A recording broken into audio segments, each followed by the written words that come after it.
ένα βαγόνι μια γυναίκα προς το παράθυρο γυρνάει.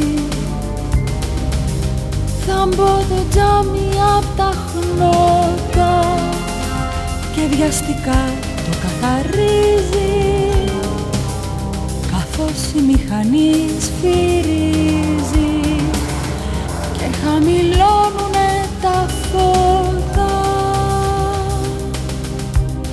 και βλέπει μέσα στο σκοτάδι ένα σπιτάκι φωτισμένο και της μορφής της το μαγνάδι.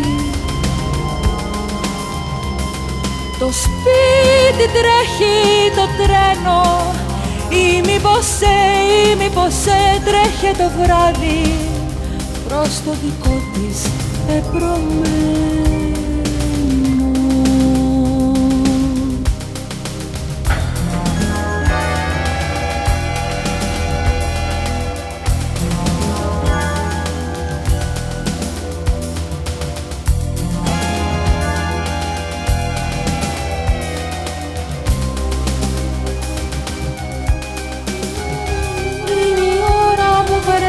Το τρένο των 9 και 10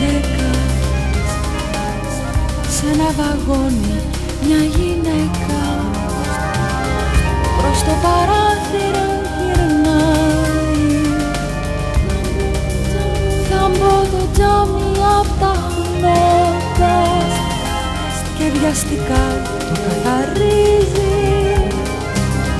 καθώς η μηχανή σφυρίζει και χαμηλώνουνε τα φώτα